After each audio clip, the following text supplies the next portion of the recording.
Bueno, pues seguimos con el tema 7, ¿eh? De la esclavitud a la libertad. Pero hoy ocupamos los apuntes a partir de la página 4. No extrañéis que estoy grabando yo las cosas seguidas, ¿eh? Por razones de tiempo y de cierta comodidad de que tengo a mano las cosas. Así es que, pero esta es ya la segunda parte. Esto es lo que corresponde a lo que os enviaré el día 16. En los apuntes, ya os digo, van hoy completos. Van completos en la clase primera. El PDF se envía con la primera parte de este tema. Bueno, empezamos entonces con la vocación de Moisés. La vocación de Moisés se manifiesta ya en la primera acción que realiza.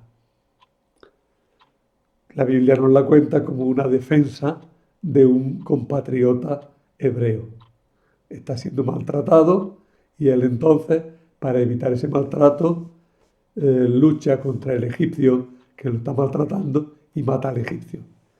Dándose cuenta del peligro que corre, entierra allí rápidamente al egipcio como puede y se quita de en medio, pero cuando intenta hacer otra acción en favor de sus mismos compatriotas, uno le dice, ¿me vas a matar como mataste al egipcio?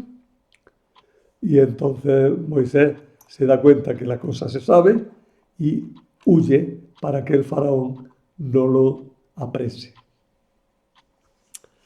Huye a Madián y allí Madián está pasado o por la zona de la península del Sinaí. En realidad los madianitas son nómadas, van de un lado para otro, pero tienen algunos centros importantes, como era el centro del monte Sinaí, ¿no? Al parecer. En esa huida a Madián se concretará la llamada de Dios a Moisés. Hay que notar que se destaca expresamente, no hay invención, lo dice expresamente, que Dios ha tomado parte por un pueblo de esclavos. Dice así, los israelitas gimiendo bajo la servidumbre gritaron y su clamor que brotaba del fondo de su esclavitud subió a Dios. Oyó Dios sus gemidos y se acordó de su alianza con Abraham, Isaac y Jacob. Doble cosa. Compasión y fidelidad. La llamada de Dios se realiza en la teofanía de la zarza ardiendo, sin quemarse. Teofanía es manifestación divina. Hablaremos de vez en cuando de las teofanías. Nosotros conocemos todos la palabra epifanía, que es el Día de Reyes, ¿no? Epifanía viene a significar también más o menos lo mismo que teofanía. Teofanía, manifestación de Dios. Una manifestación divina, percibida por un ser humano. Bueno, pues la llamada de Dios a Moisés se realizó en la teofanía de la zarza ardiendo sin quemarse. Moisés está en el desierto y ve que de pronto una zarza está ardiendo y sigue ardiendo sin quemarse. Y dice, esto es muy raro. Y es que es muy raro, porque es verdad que en el desierto una zarza puede arder espontáneamente. Era frecuente que una zarza se secara y en un momento determinado, con la menor cosa, empezara a arder espontáneamente. Pero como es una madera muy débil y muy pequeña, vamos, muy finita, arde en un instante, es una fogarada. Es una fogarada, ¡pum! Como una explosión casi, que brilla, arde un instante y se apaga enseguida. Pero la zarza que vio Moisés ardía y ardía y ardía, como dice el villancico. Ardía la zarza y la zarza ardía. Por cierto, que esto luego se aplicó a la Virgen y no se quemaba la Virgen María. Pero de eso en su momento habría que hablar. La zarza arde de pronto, pero sigue ardiendo. Y Moisés se extraña. Se acerca a la zarza y de la zarza sale una voz que le dice: descálzate, que estás en tierra sagrada. Moisés se quita las sandalias, se acerca a la zarza y escucha que Dios le habla desde el fuego. Es decir, el fuego es ahí, en ese caso, el ángel de Dios. Es la apariencia visible de Dios. Dios se hace visible como fuego, que le habla a Moisés. Y Moisés adora a Dios y recibe una orden. Yo te envío al faraón para que saque a mi pueblo, los israelitas de Egipto. Moisés acepta la misión, pero empieza a poner objeciones. Yo no valgo, yo no puedo. De esas objeciones van surgiendo diversos dones de Dios. En primer lugar, Dios promete su asistencia. En segundo lugar, le entrega el bastón maravilloso. En tercer lugar, le avisa de que su hermano Aarón le servirá de ayuda. Con todas estas cosas, se va a destacar que la potencia de Dios es mayor que la de los dioses de Egipto y puede dar a Moisés poderes muy superiores a los que tienen los magos del lugar. Así tenemos ya que Moisés será más sabio que el faraón, más poderoso que él y sus magos, más sabio que todos ellos, ¿verdad?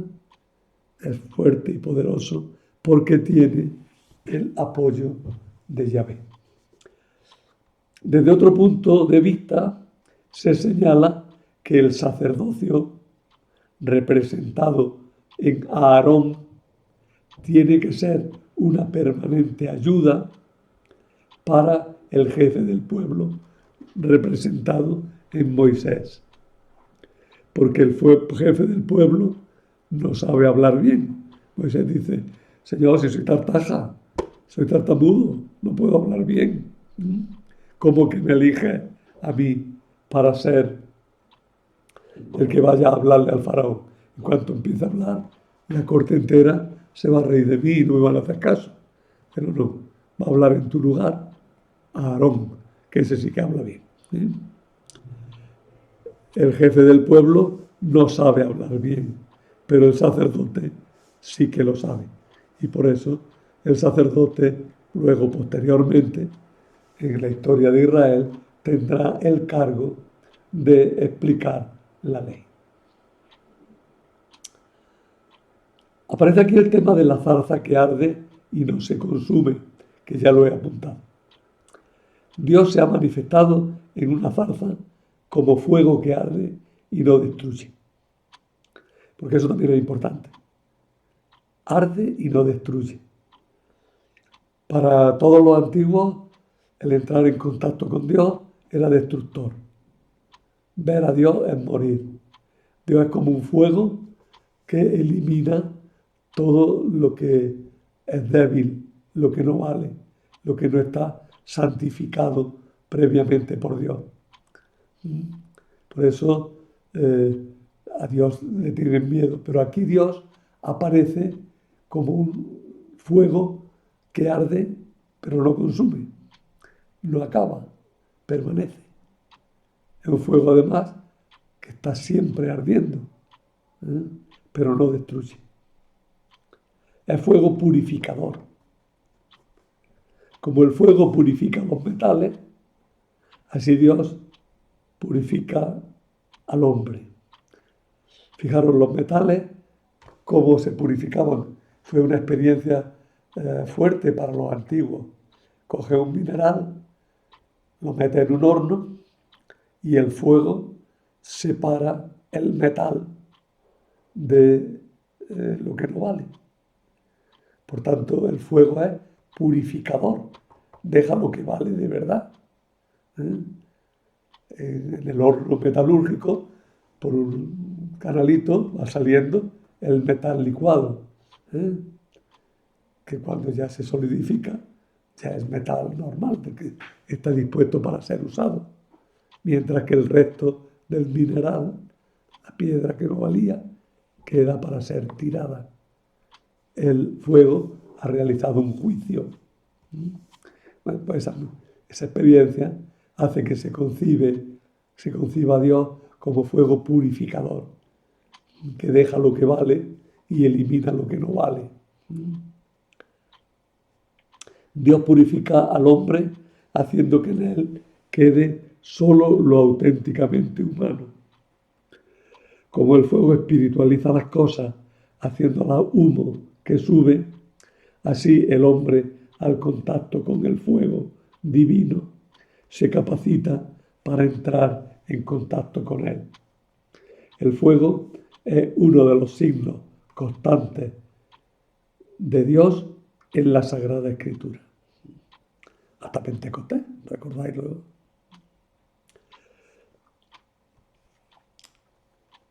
En estas experiencias Dios manifestará su nombre. La revelación del nombre de Dios se hizo como respuesta a una objeción de Moisés. Señor, no sé cómo te llamas. Me van a preguntar cuál es tu nombre y no voy a saber qué decir. Y un Dios sin nombre, ¿qué Dios es? Un Dios sin nombre parece que no es nada. Moisés quiere conocer el nombre de Dios para presentarlo como alguien con poder. Y Dios da un nombre extraño. Ese nombre fue interpretado como una especie de evasiva.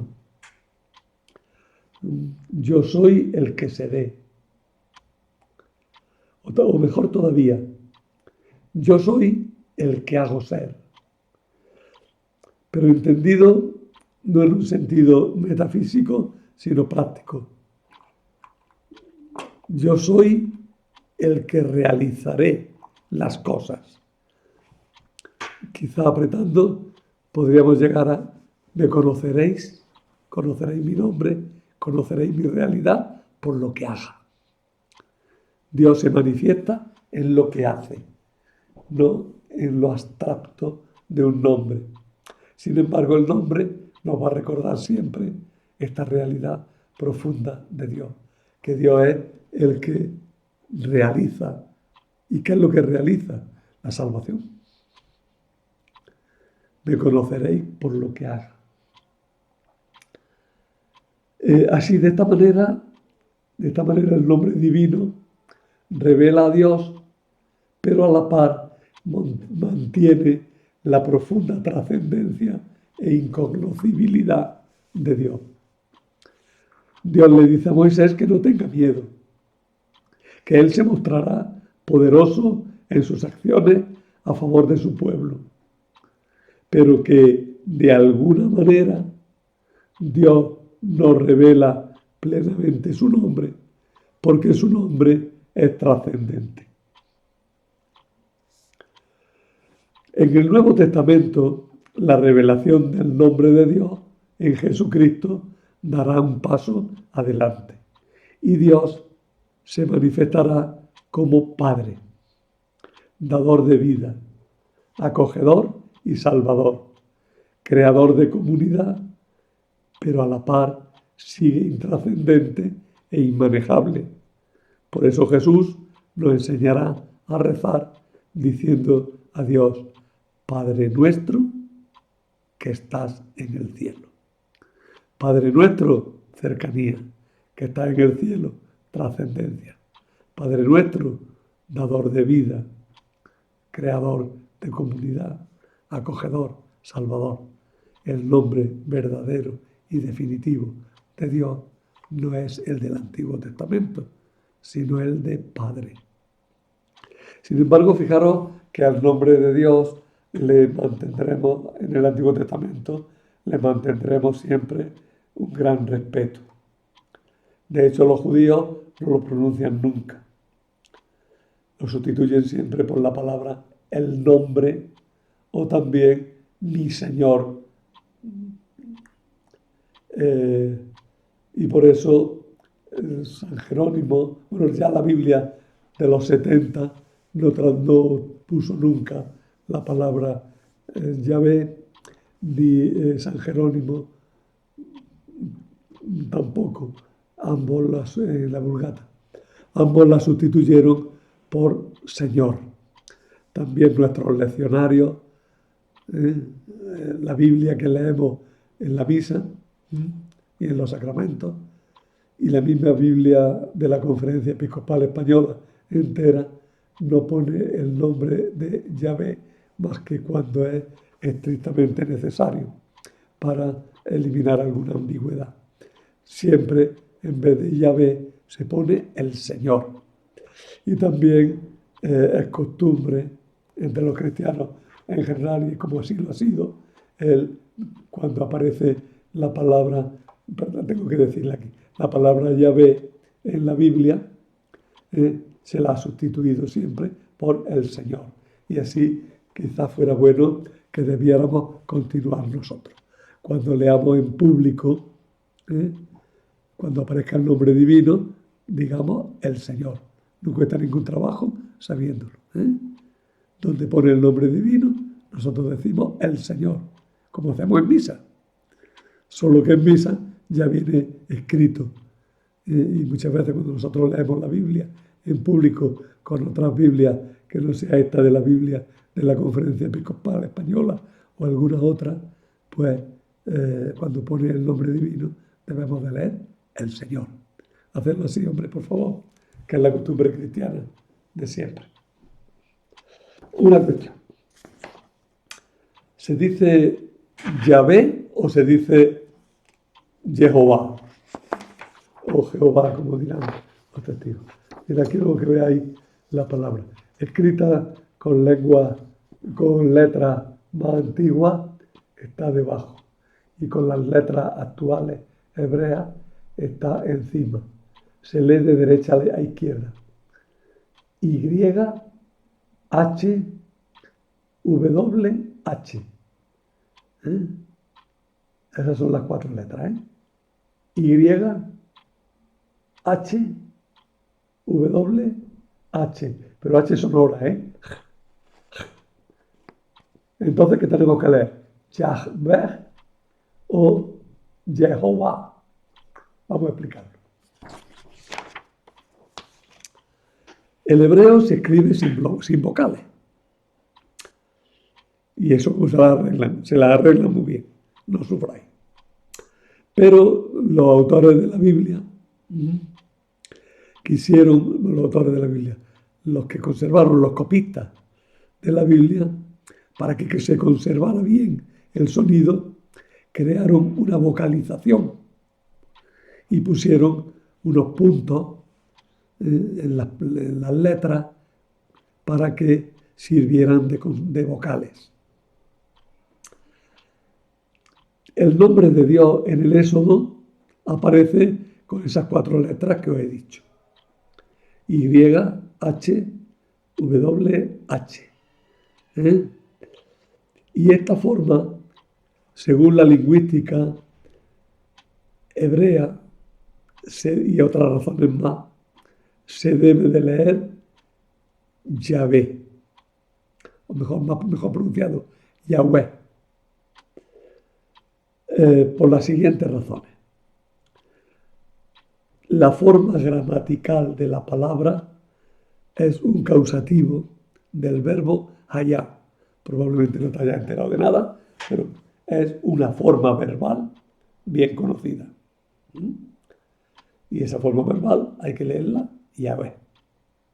Segundo, su forma abreviada, tal como aparecen los nombres teóforos. Nombre teóforo es el que lleva el nombre de Dios. Un nombre que incluye el nombre divino es un nombre teóforo.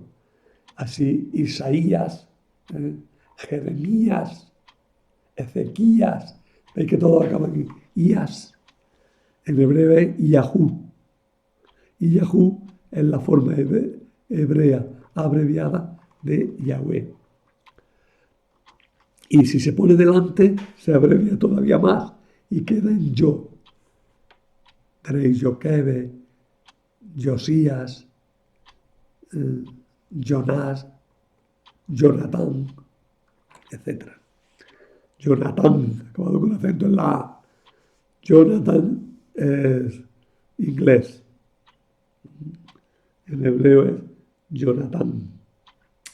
Bueno, pues otra razón más es que se han encontrado transcripciones al griego. Y esas transcripciones al griego ponen Yahvé. La forma de Jehová, de donde nace, de una técnica muy rara, pero que es la que empleaban. Cuando una palabra no se entiende o se cree que hay que leer otra, el escriba judío que está transcribiendo la Biblia, en concreto los escribas llamados masoretas, hicieron una cosa. Pusieron una marca encima de la palabra. En realidad era un cerito, un circulito. Y eso indicaba que miraran a la derecha. Y a la derecha, en el margen, repetían el circulito, ponían una Q y a continuación unas consonantes. Esas consonantes eran las de las palabras que se debía leer. Pero para avisar mejor a la palabra que había dentro, se le ponían las vocales que corresponden a las consonantes que hay fuera. Un lío, ¿verdad? Bueno, pero eso da un resultado muy concreto. Y es que las 4 consonantes lleven las vocales E, O, A. Y aparentemente se lea Jehová. Pero esa palabra no existe. Esa palabra está compuesta por el nombre divino y por las letras vocales de la palabra que hay que leer, que en aquel caso era Adonai. Pero la A es muy, muy breve y suena como es, Adonai. Por eso, Jehová, que es una palabra no existente, sino que es una forma de escribir que indica que hay que escribir. ¿Y por qué no lo pone a la derecha? Porque como una palabra que se sabe, pues cuando el escriba la tiene, además por razones religiosas, para no profanar el nombre y tal, pues ponen esas vocales y el escriba lee, el lector lee Adonai. Posteriormente, en vez de leer Adonai, se empezó a leer Hashem, el nombre, y se encuentran algunos casos en que la palabra Yahvé está vocalizada con la A y la E. Ya, en vez de EOA. ¿No?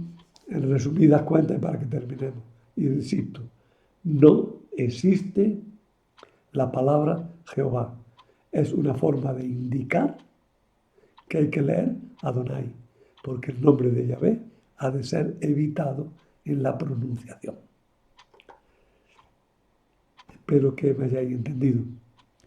Al no darse cuenta de esto, los traductores de las Biblias del siglo XVI, los primeros traductores de la Vulgata, los primeros traductores que dejaron de traducir la Biblia latina para empezar a traducir del original griego y hebreo, pues esos no se dieron cuenta de esta técnica y encontraban con la palabra Jehová y esa es la que pusieron. ¿eh? Luego los estudios posteriores, estudios actuales, han demostrado con total seguridad que no existía la palabra Jehová y se lee Yahvé. Fijaros que hasta los mismos testigos de Jehová, que son muy renuentes porque quieren mantener su nombre clásico, ya en sus publicaciones ya de más altura reconocen que, bueno, que lo importante es que el nombre de Dios es muy importante y que por tanto no hay problema. Si era Yahvé o era Jehová, que les da igual. Pues hasta ellos mismos lo han reconocido. Pero insistirán todavía en la propaganda y llegan diciéndote que ahí pone Yahvé y que en una iglesia de no sé dónde pone Jehová y en toda la Biblia hebrea pone Jehová. Pero esa palabra, ya os digo, no existe. Es una forma de indicar que hay que decir Adonai. Bueno, quiero hablaros de un pueblo. Antes de eso vamos a ver un poco de resumen de lo que llevamos. En Egipto, los israelitas fueron tratados como esclavos, pero en su sufrimiento suplicaron a Dios y Dios los escuchó y eligió a Israel. Eligió primero a Moisés para que sacara a su pueblo, el pueblo de Dios, de Egipto. Para darle confianza, le reveló su nombre, que la Biblia traduce como el que es o el que hace ser. Pero claro, cuando lo pronuncia Dios, en vez de decir el que es, dice yo soy. Y de ahí esa traducción de yo soy el que soy.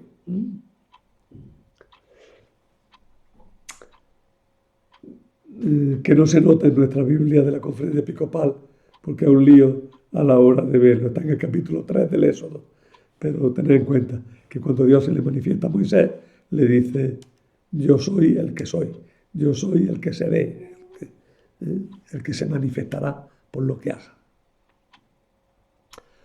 Dios tiene un plan de salvación que comienza con la formación de un pueblo para que le sea fiel. Cuando parece que el plan de Dios va a fracasar, en los momentos difíciles, Dios hace surgir un libertador, utilizando como medio de salvación lo mismo que estaba causando la perdición. ¿Qué estaba causando la perdición? Que los niños eran asesinados. ¿Qué causa la salvación? Que un niño se salva de ser asesinado y se va a convertir en un príncipe de Egipto, pero se va a convertir sobre todo en el guía de su pueblo. Dios es trascendente, el libertador no es elegido por sus cualidades. El protagonista de la salvación va a ser Dios. A Dios no le es indiferente el sufrimiento de los pobres. Y por último, como estamos con un resumen, la última idea, para los cristianos, el nombre de Dios es Padre.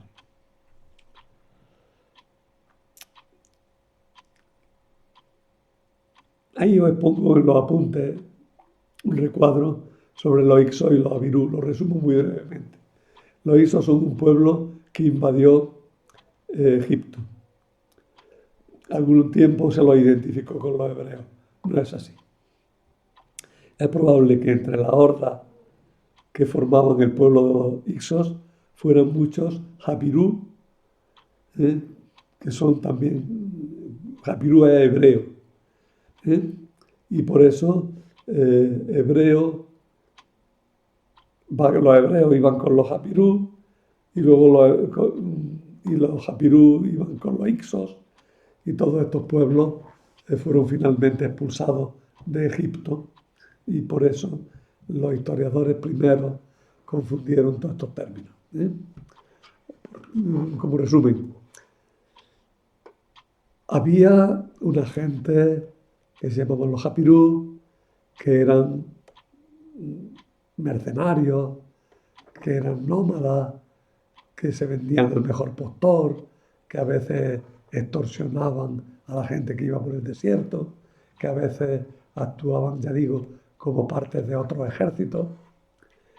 Estos Hapirú fueron incorporados al ejército de los Hicsos, y estos Hicsos invadieron Egipto y sometieron la parte norte, sobre todo, a su poder.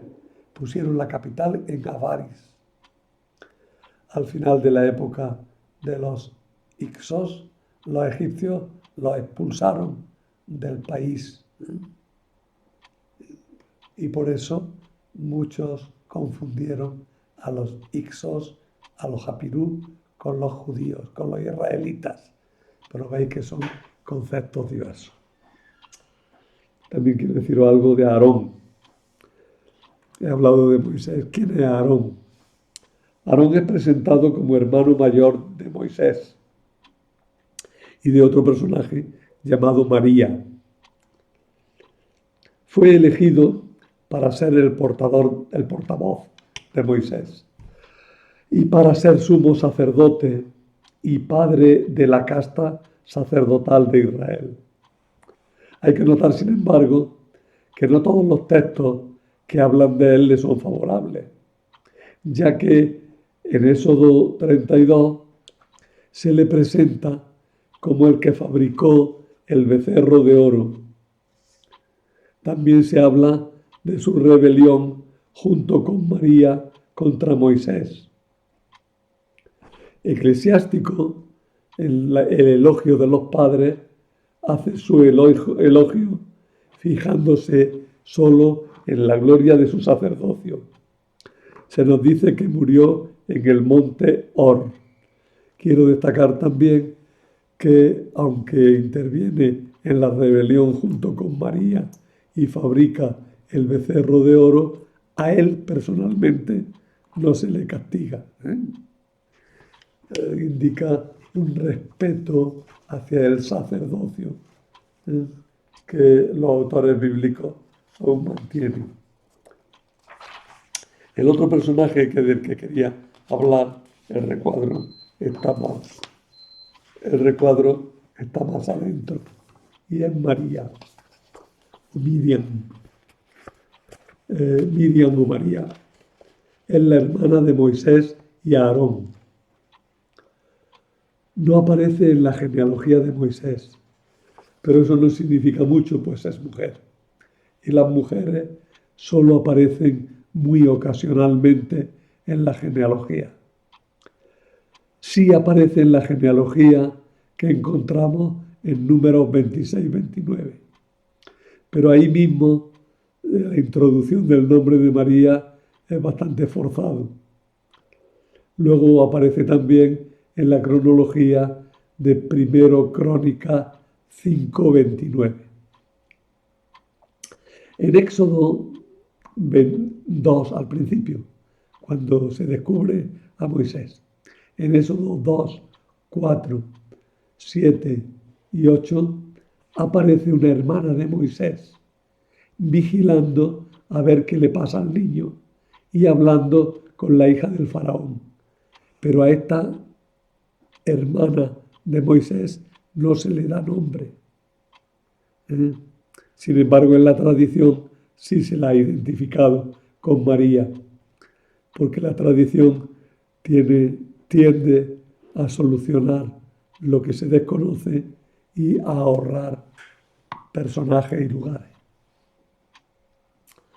María participa en el cántico de Moisés y en esa ocasión se la llama profetisa. Se dice que María con otras mujeres se pusieron a cantar y a bailar. En Números 12 se enfrenta con Moisés y tiene que sufrir una lepra de la que se libró por intercesión de su hermano. En Números 21 se nos dice que murió en Cadés y que fue enterrada allí.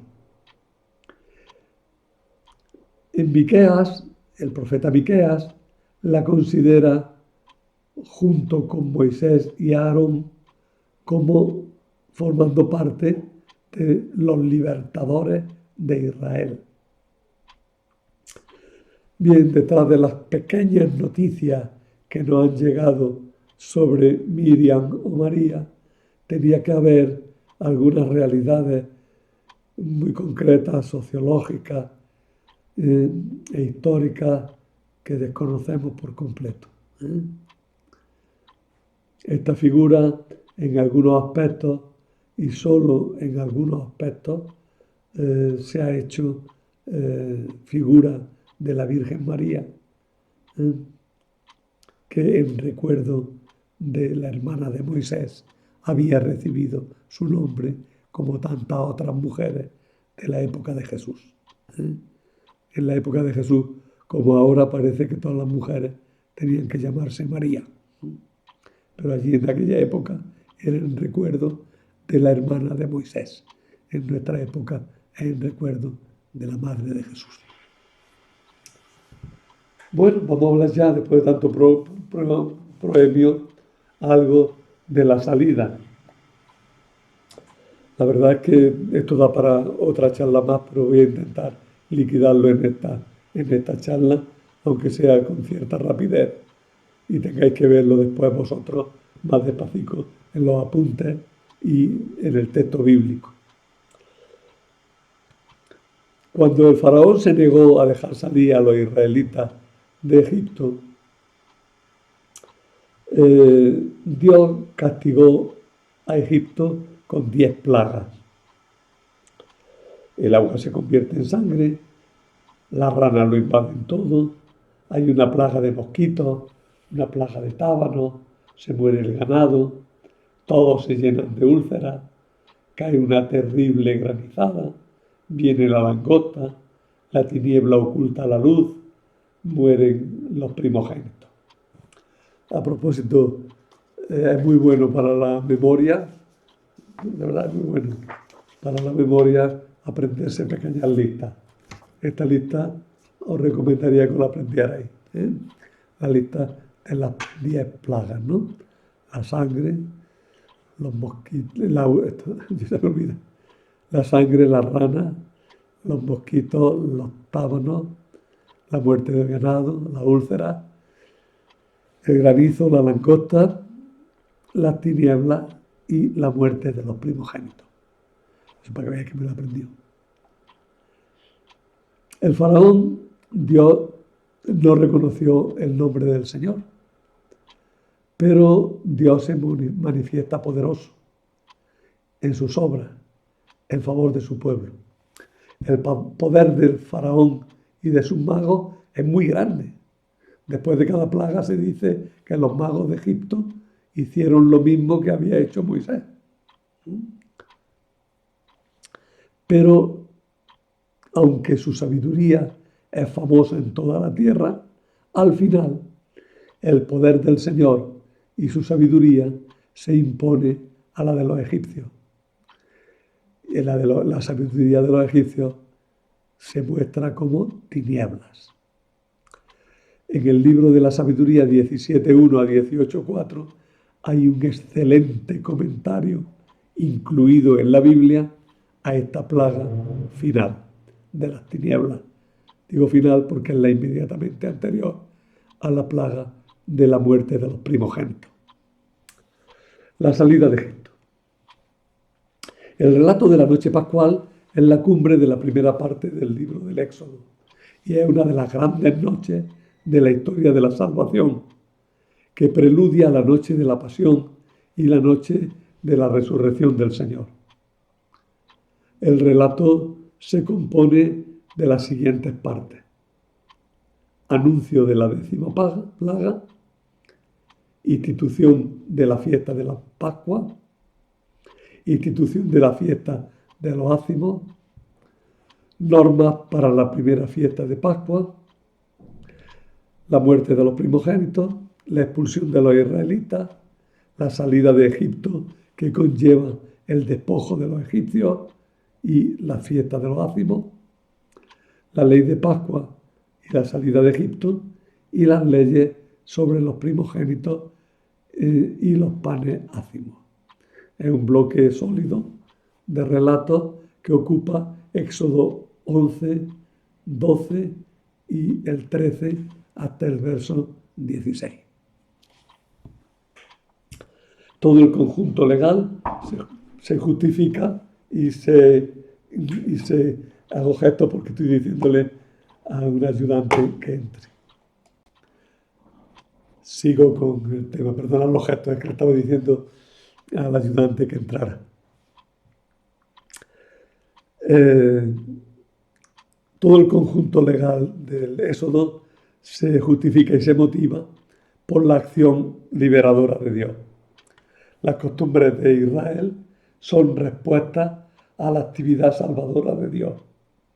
La vida del pueblo desde sus orígenes depende de Dios y el israelita tiene que reconocerlo en la celebración de la Pascua y los ácimos y en la entrega de los primogénitos.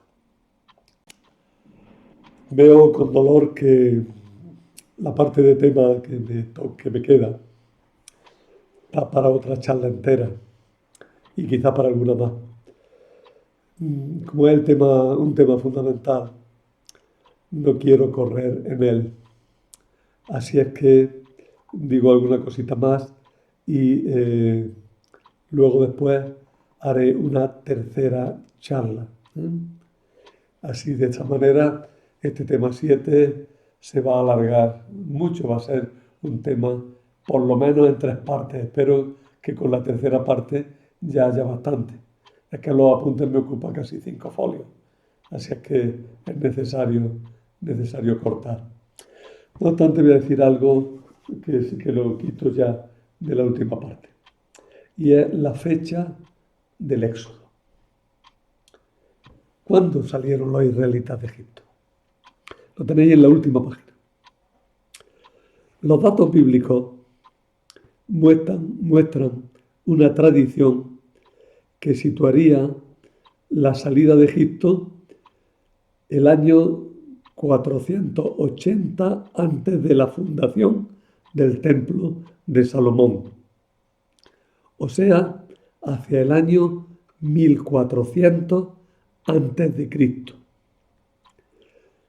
Pero la mayoría de los autores, y dicho sea de paso, también las películas,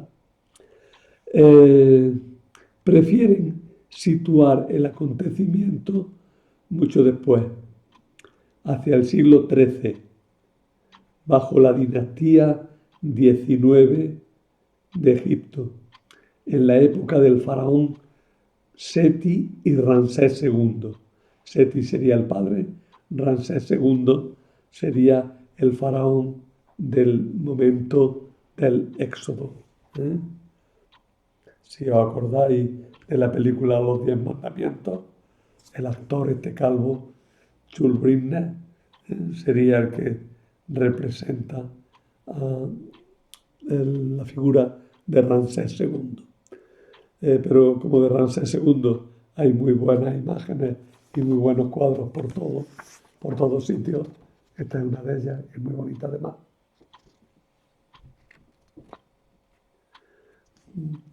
Pues ahí tenéis a este personaje. Por cierto, también me hago propaganda de Ramsés II. Tengo un vídeo especialmente dedicado a él en el curso que se llamó